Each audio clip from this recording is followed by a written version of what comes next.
doctorate program at DePaul University.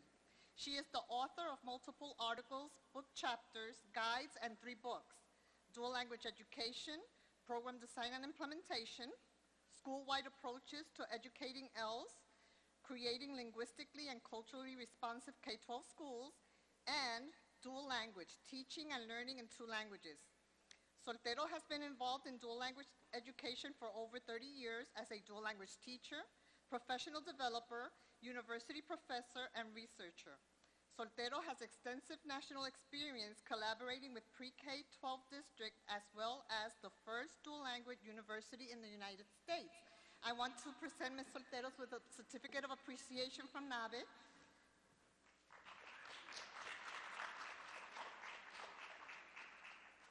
And enjoy the presentation.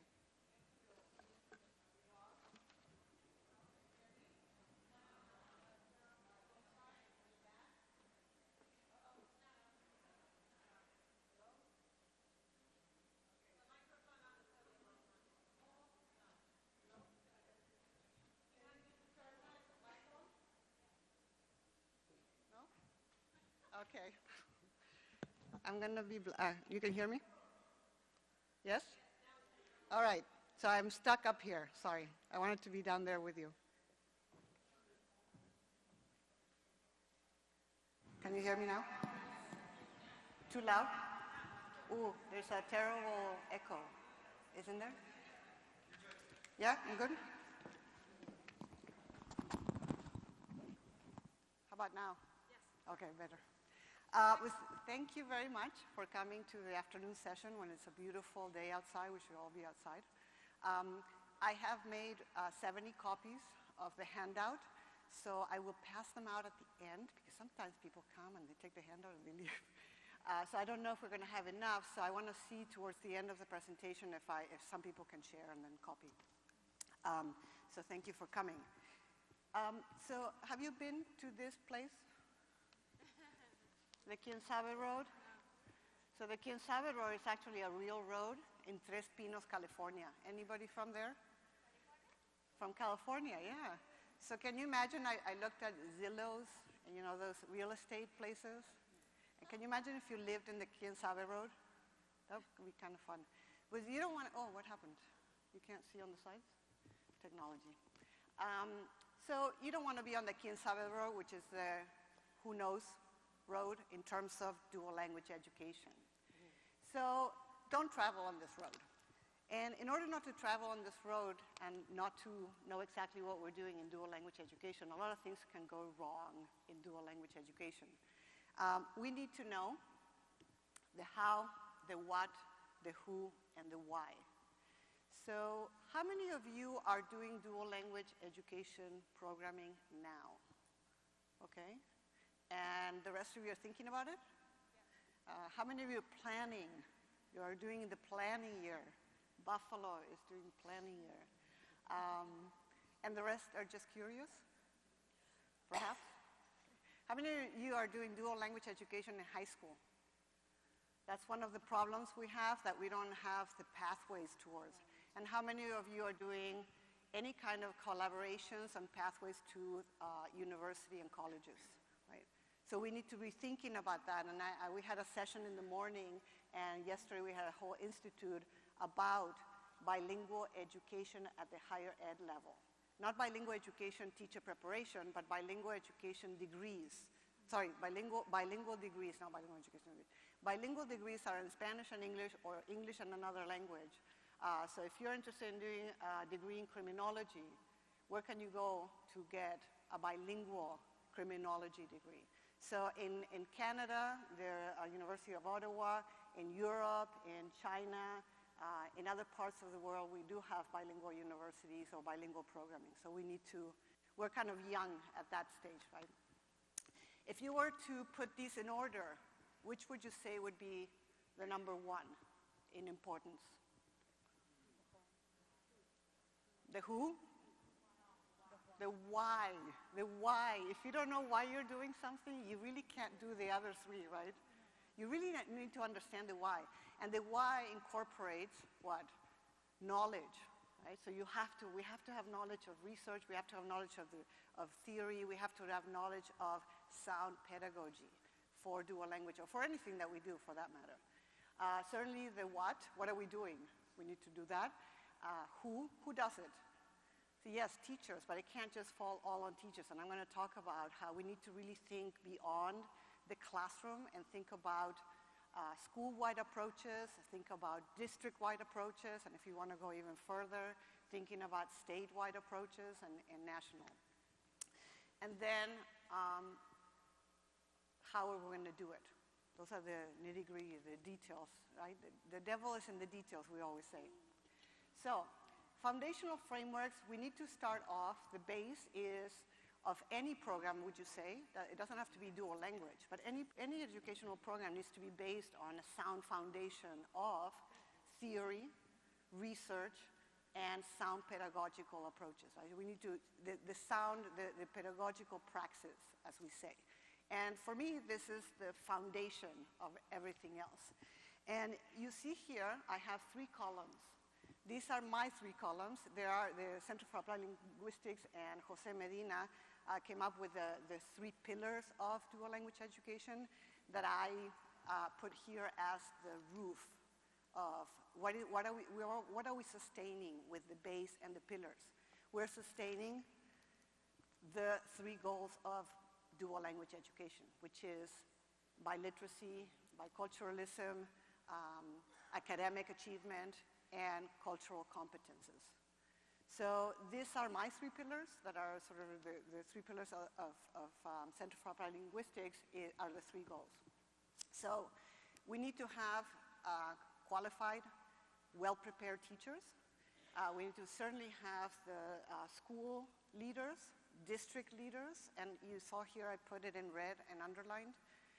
Because I've seen this over my many years in dual language education and as a dual language teacher and coordinator, that you can have the best teachers, you can have the most dedicated teachers, but if you don't have the right leaders, this falls apart very quickly.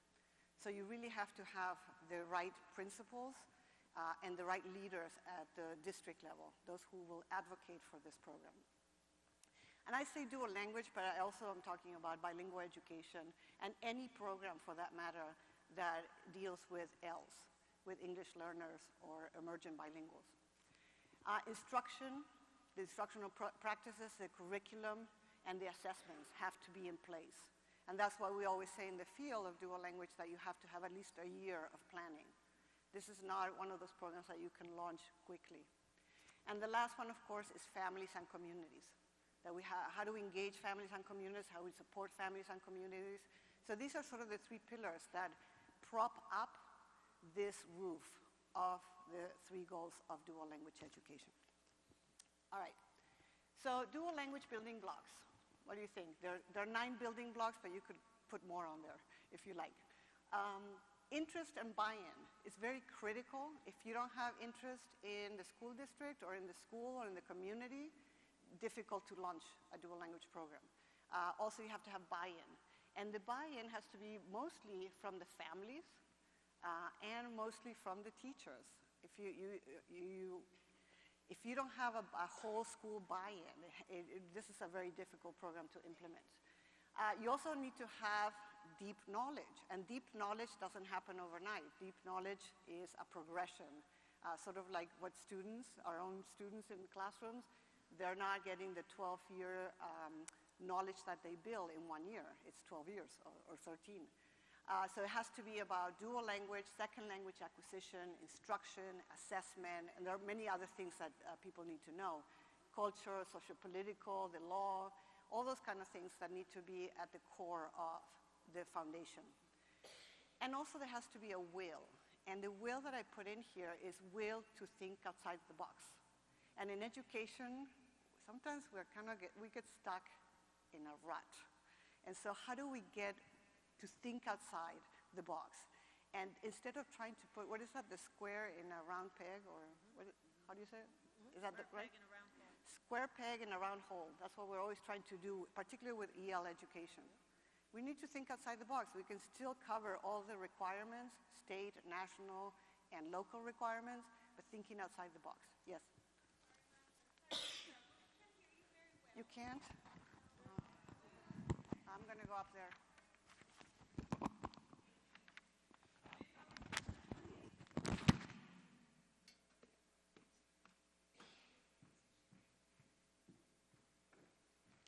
How's this better? Sorry. I like to be down there with you guys. Okay. So, what's that? Closer? This is better? No? Technology is awful. You guys, help me out. How about now? How about now? Better? This? This? Can you hear me now? Isn't that the... Ooh. All right. So the next set of building blocks, the notion of having a vision. And the vision is we all have a district vision, we have to have a school vision.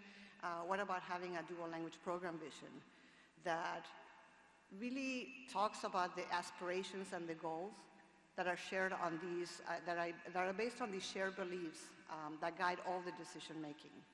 Capacity building, dual language education, and I think bilingual education in general, is difficult, it's challenging, it's extra work.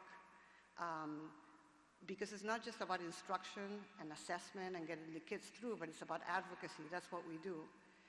When I first started teaching in Tucson, Arizona, near the Yaqui Native American Reservation, I was 21, and I knew right there and then that I was going to have to fight for bilingual education for my students for the rest of my life, and that's what I do.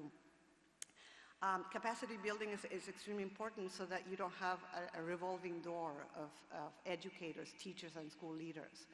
So it's a problem to have to recruit teachers, but also to retain teachers. It's a problem in bilingual education and dual. Planning. Oftentimes what I see when I go to school districts and schools is there's a lot of short-term planning going on, but very little long-term planning. So I always suggest and recommend that along with the short-term plan, there needs to be a 3 or a 5-year plan. Some kind of like a strategic plan that districts do. We need to do the same for dual language. Otherwise, we're always trying to catch up the next year and the next year, rather than really having a long-term vision for where the dual language program is going to go. Is the sound better? Yeah, okay. So stay right here, don't move. All righty. Commitment. The commitment to dual language must be long-term because the premise is that the students are in the program for at least, 5 to 7 years or longer. 5 years actually is not very long. And think about if you're doing a program that stops in, I don't know, 5th grade or even 3rd grade, that would be 5 years if you start in pre-K. Pre-K, K, 1, 2, 3. That's 5 years. It's too little. If you do a program until 3rd grade, that's sort of like transitional bilingual education. So thinking about the long-term commitment. Communication. The communication is very critical. Communication of data, communication of information, communications of changes in the program, changes in policies, changes in expectations. Must be ongoing, must be accessible to all the stakeholders, and must be up to date. And how do we communicate? In 2019, we communicate mostly through internet, your school website, your district website. So oftentimes when I see dual language schools, they might have something in the website of the school, but there's nothing really much on the district website. And that sends a message about how important the dual language program is. And then it's very critical to have systems. And these systems must be written down, because you know what happens to us when we don't have written down? We forget. Not only do we forget, but it's much more difficult to all be on the same page if we don't have these systems written down. So the one thing that I always recommend is develop a handbook at the district level, but also develop a handbook, a dual language handbook for educators at the school level. So what are the components, the guidelines, the criteria, the processes, the outcomes, the expectations, the dual language program description? So all of these are sort of the building blocks that create a strong and sustainable dual language program. So we're not going to go through this, but you have to think about, and this is going to be in the handout, and I'm going to post it also on the NABE website. Breaking these down. Remember the first slide about the Quien Sabe road that none of us want to be on? How is it going to be done? Who's going to do it? And when is it going to be done? And each of these is broken down by those squares. Of course, that's not a lot of space right there, but it's for you to be thinking about that those need to be filled out by the local school and by the local district. One of the things that I always say is that this dual language education is not something that can be packaged. And so we know that there are a lot of great ideas that sometimes become packaged and they get ruined. So dual language education really has to be at a local level. There are certain things that need to be sort of the minimal criteria that we used to call, do you remember what we used to call those? Non-negotiables? But we don't use that anymore because it's been, you guys are laughing over there. It's been co-opted that you must do strictly this.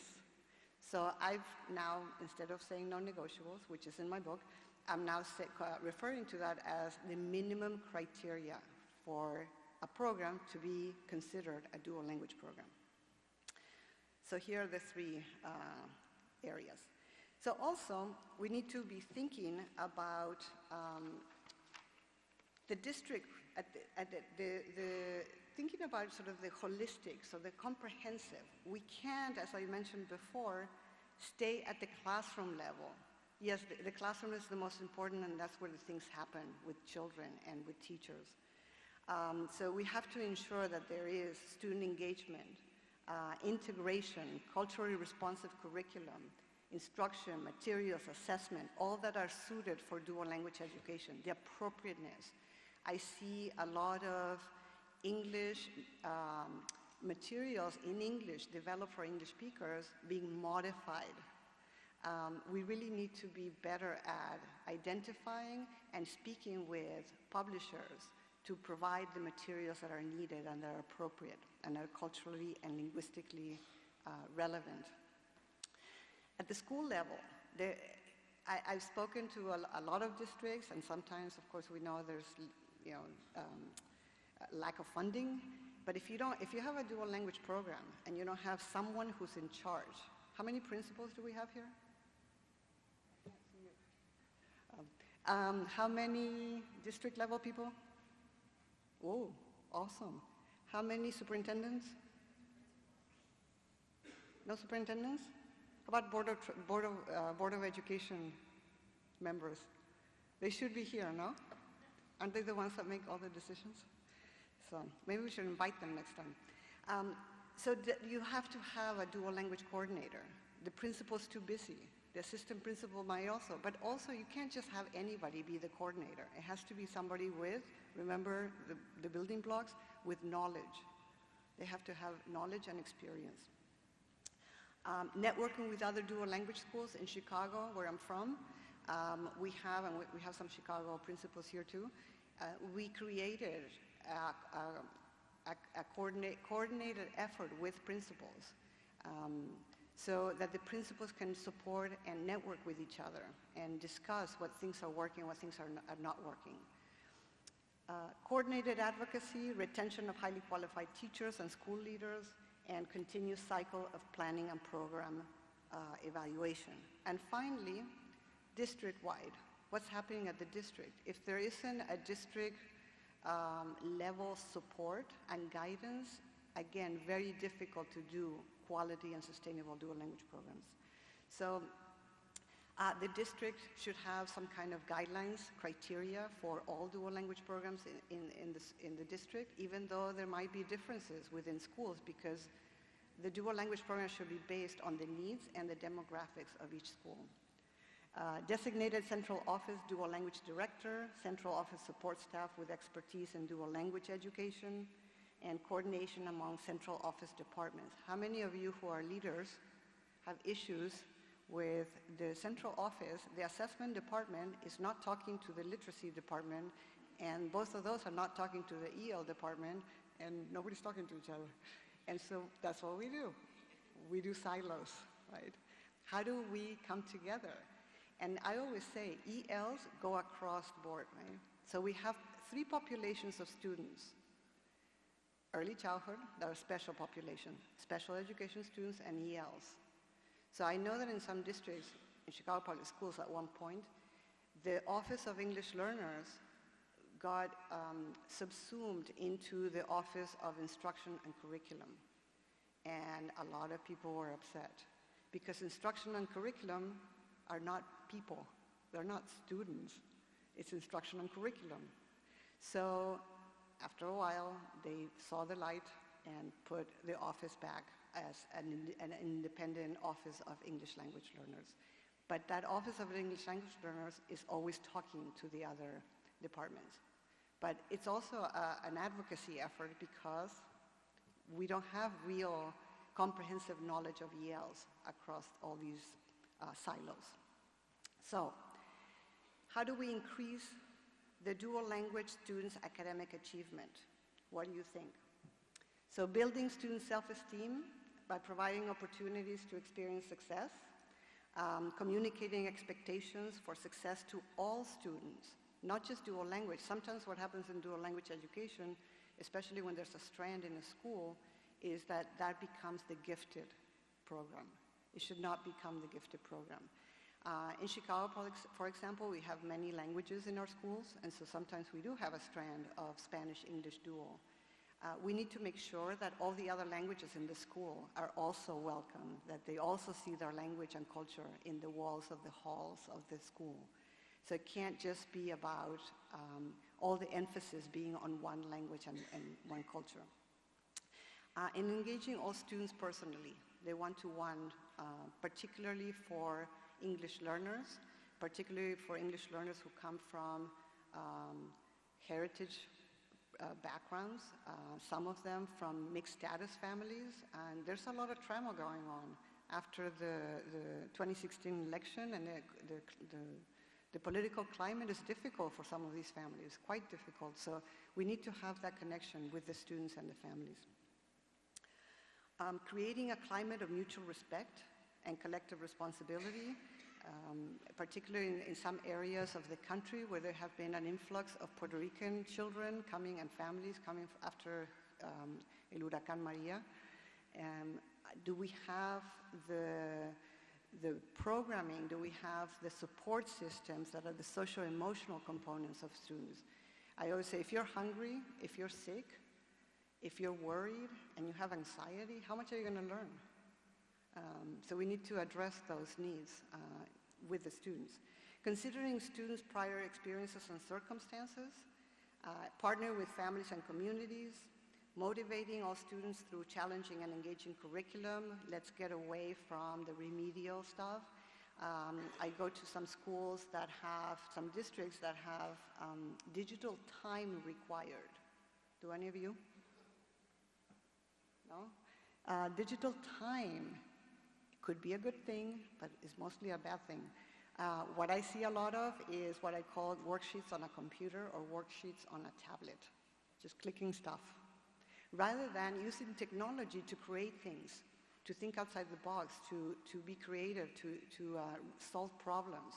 So I went to a second grade dual language school classroom in Chicago, and the kids all had iPads, but they were using Google Earth to measure how far away their house was from the school. That's good use of technology, not sort of packaged programs where students are just clicking on things. So that's not very motivating, although they like to do that. Support student needs by differentiating instruction and valuing the student's background knowledge. Whatever that background knowledge is, no student comes to school with a blank slate. They have a lot of stuff they teach us. When I was a teacher in Chicago, when I moved from Tucson to Chicago, I had never had Puerto Rican kids. They taught me a lot, and they were 5. And they taught me things. I didn't really know much about Puerto Rico, and I learned through them. So what are the challenges? Quite a lot of challenges that we have to contend with, but they're not unsurmountable. So here are 5. There are more. So I'm just giving you 5 so that you don't walk out of here. It's like, we're not going to do dual language. It's too hard. So qualified teachers, how many have issues with that? Qualified teachers. We were just talking about a SUNY. How about doing a SUNY English dual language? You need SUNY speaking teachers. In Tucson, when I was a teacher there, the Yaqui or Yoeme language teachers were the paraprofessionals because those were the only adults that spoke the language. So how do we build capacity? Recruiting, hiring, retaining bilingual, but also ESL teachers. In some cases, we can have an 80-20 or a 90-10 because we don't have the population of teachers, we don't have the demographics. So then the best next thing, 50-50 program, where you have team teaching between a bilingual teacher and a monolingual English-speaking teacher, no problem. It's helpful if they have ESL background. So what are we looking for in a perfect world? Licensed teachers, endorsed, experienced, culturally diverse, and committed to dual language. Students' languages, starting in pre-K and K, with a near balanced number of students from both language groups in a two-way program is the best thing to do, especially native speakers of the target language, right? The lote, the language other than English. And maintaining this balance throughout the duration of the program is difficult because families move, kids come and go. And so you have to have, that's why the five-year plan is very important. What do we do when families come and go? And in a dual language program that is two-way, it's not recommended to accept new students who are English monolingual after about second grade. Instructional materials, adopting appropriate and authentic materials. We need to go back to authentic. There's a lot, I don't know about you guys, but I see a lot of remedial stuff coming back. I see more worksheets, I see more workbooks. We need to bring authentic books, authentic literature, authentic writing in the classroom. Ensuring that materials in English, for the English component, when we're talking about the ELs, they need to be materials that are designed for ELs. They should not be materials designed for English speakers that are modified for ELs. Why? Because those materials do not have the language proficiency levels or the linguistic objectives that the students have to cover. Just think, I always give this example. Think if you do Common Core, and you look at the language foundations in Common Core, pretty good, a little too high for my taste, even for elementary. The silent E, you're not going to find that in 5th grade. But what if you get a recent arrival that knows no English in 5th grade? You have to teach that student the silent E, but you're not going to find it in the standards, and you're not going to find it in the materials for English that are designed for English speakers. So thinking about, we need to find materials that are designed for English language learners. And the same goes for Spanish or whatever other language. Consistent use of culturally relevant and authentic instructional materials is very critical. Buy-in, we just talked about that. Building school-wide understanding. So if you have a strand, it just takes one person, right? What is it, the apple, one apple that, ¿cómo va eso? What? One bad apple, yes, that's all it takes. So if you have a strand, every single teacher and every single educator in that school should have an understanding about dual language, what it is and what it's not. In the school where I worked in Chicago, the 8th grade bilingual teachers thought she was going to lose her job because she wasn't a dual language teacher. She didn't understand that dual language is bilingual education. So, creating long-term commitment and funding supports from central office, cultivating parent and family engagement is very critical, and support and advocacy. And then this language mining thing, you know what I may be going with this? You just kind of saw it. Any ideas? You've heard of gentrification, of dual language education? This is a problem. Guadalupe Valdez said it a long time ago in the 80s. She wrote a cautionary note about dual language two-way programs that focus primarily on the development of Spanish for English-dominant kids. We have in Chicago and in the suburbs of Chicago and in other areas that I visited in other states, dual language programs that are popping up with middle class and upper middle class kids, And the Latino Spanish-speaking kids come from working-class families, and their needs are not being, that's not the focus of these programs. So we need to be very critical, and we need to be very aware of that. So the idea of viewing EL's L1 as a tool to advance white English-speaking students' bilingualism while diminishing the attention to the EL's linguistic, cultural, academic needs. Creating elite gifted tracks that exclude students with lower academic and linguistic abilities is a problem. We need to really be aware of that and not let that happen. So you want to avoid that part. All right. Teacher recruitment, hiring, retention strategies. We only have 10 minutes, we're almost done. So what are you doing to recruit teachers? Now, we have in the East Coast an influx of Puerto Rican teachers, but that's not enough just to hire the Puerto Rican teachers who are coming from a country, can we call it a country?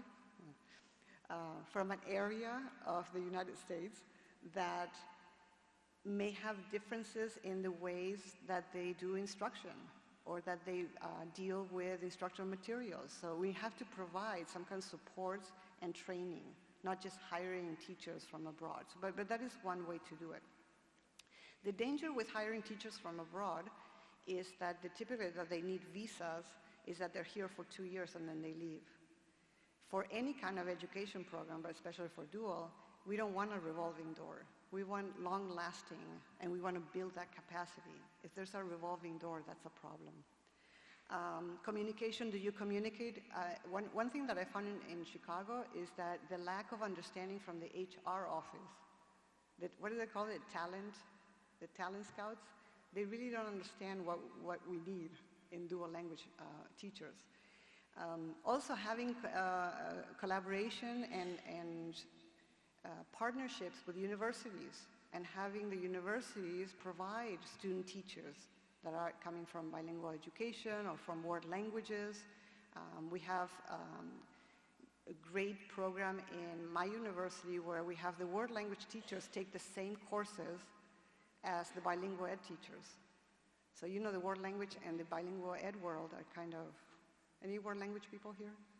So we want to marry those two fields. So they're a little bit different, but the 5 C's.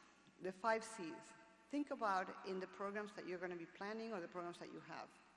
The compatibility of the philosophy of teaching. Direct instruction doesn't work in dual language if you're doing that all day long.